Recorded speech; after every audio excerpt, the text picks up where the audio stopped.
بسم اللہ الرحمن الرحیم۔ السلام علیکم۔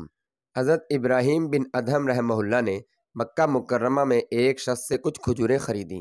اتفاقاً 2 کھجوریں ان کے پاؤں کے درمیان زمین پر گر پڑیں۔ انہوں نے یہ سوچ کر کہ میری ہی خریدی ہوئی کھجوروں میں سے گری ہوں گی، زمین سے اٹھا کر کھا لیں۔ پھر بیت المقدس تشریف لے گئے۔ وہاں آپ قبۃ الصخرہ میں داخل ہوئے۔ قبہ میں عصر تک رہنے کی اجازت تھی۔ عصر کے بعد قبہ خالی کر لیا جاتا تاکہ رات بھر فرشتوں کے لیے مخصوص رہے۔ چنانچہ منتظمین نے لوگوں کو قبہ سے نکال دیا۔ حضرت ابراہیم بن ادہم رحمہ اللہ چھپ گئے کہ لوگ انہیں نہ دیکھ سکیں۔ اس طریقہ سے رات بھر وہ قبہ کے اندر ہی رہے۔ رات کو فرشتے آئے تو بولے، یہاں کوئی بنی آدم یعنی انسان معلوم ہوتا ہے۔ ان میں سے ایک نے کہا کہ خراسان کے عابد حضرت ابراہیم بن ادہم معلوم ہوتے ہیں۔ دوسرے نے کہا، ہاں وہی ہے۔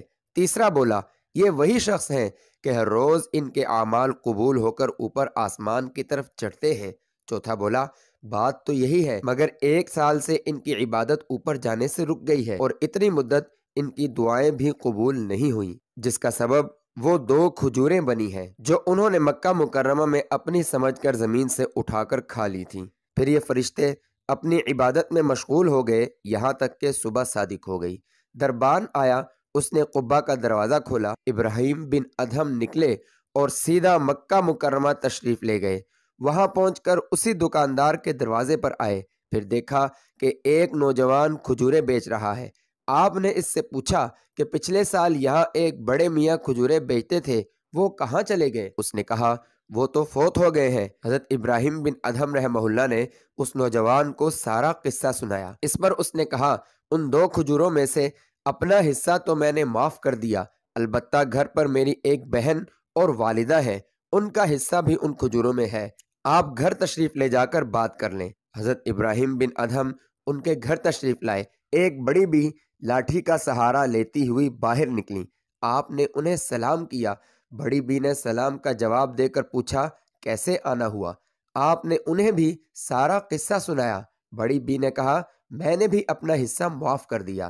پھر آپ نے اس کی بیٹی سے بھی اس کا حصہ معاف کروا لیا۔ اس کے بعد دوبارہ بیت المقدس کی طرف تشریف لے گئے اور اسی طرح قبہ میں داخل ہو کر رات گزاری۔ فرشتے آئے اور آپس میں کہنے لگے، یہ ابراہیم بن ادہم وہی ہیں جن کے 1 سال سے اعمال اوپر جانے سے رکے ہوئے تھے اور ان کی دعائیں بھی قبول نہیں ہوتی تھیں۔ اب چونکہ یہ کھجوریں معاف کروا آئے ہیں تو ان کے اعمال بھی قبول ہونے لگے ہیں اور دعائیں بھی۔ اللہ تعالیٰ نے انہیں ان کے درجے کی طرف واپس لوٹا دیا ہے۔ حضرت ابراہیم بن ادہم رحمہ اللہ یہ سن کر خوشی سے رونے لگے۔ اچھے اور ایمان افروز واقعات سننے کے لیے چینل کو سبسکرائب کریں۔